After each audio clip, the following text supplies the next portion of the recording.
Question और माननीय सदस्यगण, यह क्वेश्चन और है, अपनी अपनी सीट पर जाएं। क्वेश्चन और देश के लिए, आपके लिए बहुत ही महत्वपूर्ण है। यह एल्डर्स हाउस है, इसमें क्वेश्चन पूछने के लिए आप आते हैं। मेरा अनुरोध है कि एल्डर्स हाउस के लिए एक मान्यता, उसके अनुसार अपनी सीट पर जाएं, उस गरिमा के अनुसार आचरण करें। माननीय राकेश सिन्हा, क्वेश्चन नंबर 61। माननीय मंत्री,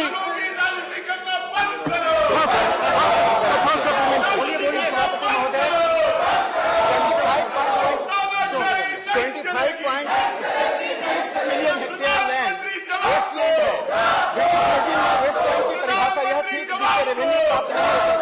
तो मैं मंत्री जी से जानना चाहता हूँ कि वो उस वेस्ट लैंड पर जो इलीगल एक्टिविटीज होती है उसको समाप्त करके क्या उसे कम्युनिटी फॉरेस्ट राइट्स के तहत आदिवासियों को जमीन दिया जाएगा? ये मेरा एक प्रश्न है। माननीय मंत्री जी, रिपीट वेस्ट लैंड है जिसमें फॉरेस्ट कवर नहीं है, तो क्या सरकार उस पर अवैध एक्टिविटीज को बंद कराकर आदिवासियों को कम्युनिटी फॉरेस्ट राइट्स देने के लिए तैयार है? सदस्य महोदय ने वेस्टलैंड के संबंध में प्रश्न पूछा है। वेस्टलैंड एटलस 2019 में भारत सरकार के मिनिस्ट्री ऑफ रूरल डेवलपमेंट के द्वारा इशू किया गया था, जिसमें 15 कैटेगरी जो है वो वेस्टलैंड के लिए निर्धारित की गई है और उसके संबंध में की जा रही है। जहाँ तक पर्यावरण मंत्रालय का विषय है, हम लोग जो फॉरेस्ट लैंड है उसके संबंध में डील करते हैं। Second supplementary.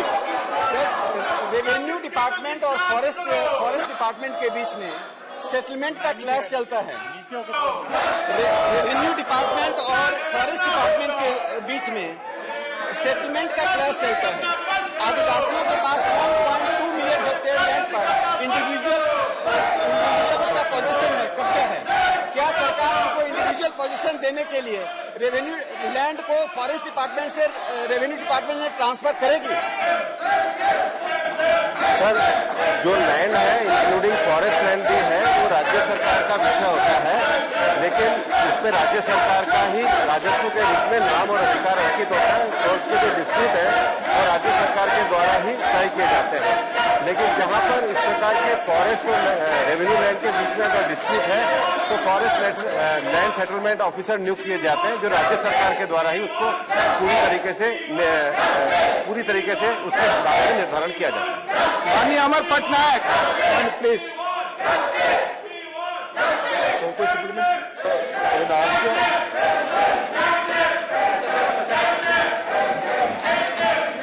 In answer D and E of this question, Honorable Minister has replied that the disputed area has not been quantified by the ministry.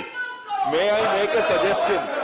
The suggestion is that even though this is in the state list, if a GPS-based monitoring system is introduced, it would be better in the sense temperatures who would otherwise be using this situation to erect unauthorized structures could actually be stopped from doing so.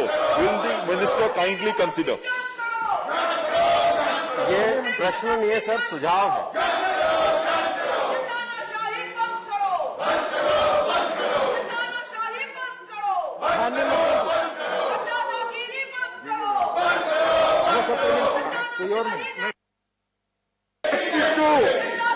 Question number 62, John Brittas. माननीय मंत्री,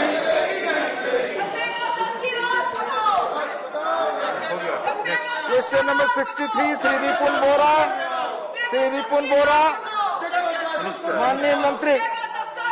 माननीय मंत्री sir, उत्तर सभापटल पे रख दिया। 64, श्री हरनाथ सिंह यादव।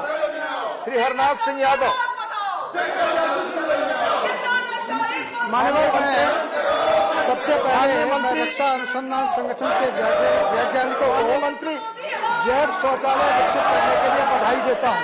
माननीय मंत्री, और मैं माननीय मंत्री जी से जानना चाहता हूं, सप्लीमेंट्री। आप बोलते जाइए, बोला। सर्वप्रथम मैं रक्षा अनुसंधान संगठन के वैज्ञानिकों को जैव शौचालय विकसित करने के लिए बधाई देता हूं। मैं माननीय मंत्री जी से जानना चाहता हूं कि जैव शौचालय की मुख्य विशेषताएं क्या हैं और सरकार ने देश के आम नागरिकों को जैव शौचालयों के प्रति आकर्षित करने के लिए कोई कार्य योजना तैयार की गई है क्या? यदि हाँ, तो उसका पूर्ण विवरण क्या है?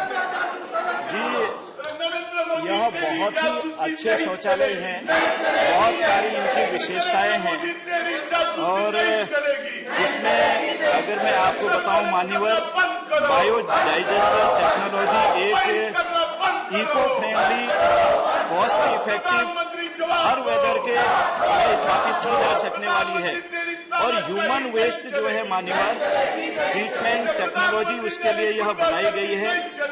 एनारोबिक माइक्रोबिक्स द्वारा ऑक्सीजन की अनुपस्थिति में ह्यूमन वेस्ट को प्रभावी ढंग से डिकम्पोज करती है। मान्यवर, इसकी विशेषता यह है कि हमारे जो जवान ऊपरी जगहों पर थे, लद्दाख में, लेह में और सियाचिन में, तो वहाँ बड़ी प्रॉब्लम से होती थी कि मानव वेस्ट को किस तरह से उसको डिकम्पोज किया जाए, पानी होता है। तो इस वजह से DRDO से हमारे जवानों ने संपर्क किया और DRDO की गालियां इकाई ने इसको पूरा एक्सपेरिमेंट इस पर किया, सारी चीजें निकाली और उसके बाद फिर इसको यहाँ पर घोषित किया और घोषित करने के बाद आज यह अपने आप में एक बहुत बड़ा काम हो रहा है। मान्यवर, इसकी एक ही विशेषता नहीं है, बहुत सारी विशेषताएं हैं। मैं विशेषताओं के बारे में अभी आपको बताना चाहता हूँ मान्यवर कि हमारे यहाँ पर माननीय मंत्री जी पहले से सेकंड सप्लीमेंट्री। मान्यवर, मैं माननीय मंत्री जी से जानना चाहता हूँ कि देश में अब तक ग्रामीण व नगरीय क्षेत्र में कितने शौचालय निर्माण किए गए हैं और एक शौचालय निर्माण में कुल खर्चे के सापेक्ष सरकार द्वारा कोई आर्थिक राज सहायता प्रदान करने का प्रावधान किया गया है क्या?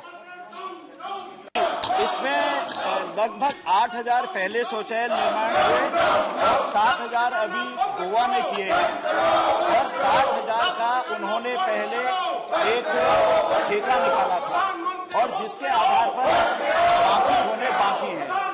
और हम लोगों का जो आपका भारत स्वच्छ मिशन है माननीय, भारत स्वच्छ मिशन पर जितनी रियायत हम देते हैं उतनी रियायत इस शौचालय पर भी मिलती है। क्वेश्चन नंबर 65 श्री विनय विश्वम। श्री विनय विश्वम, माननीय मंत्री। माननीय सदस्य कृपया अपनी जगह जाएं, अपनी सीट पर बैठें और क्वेश्चन और है, चलने दीजिए प्लीज, अपनी सीट पर जाएं, क्वेश्चन और है। Shri Sujit Kumar supplementary. Shri Sujit Kumar. Sir, I would like to know from the Honorable Minister what steps have been taken to encourage EV manufacturers मंत्री के जवाब और सवाल ही to set up manufacturing facilities. I want to know from the Honorable Minister what steps have been taken to encourage global EV manufacturers to bring to India and to assist them in set up manufacturing facilities. माननीय मंत्री।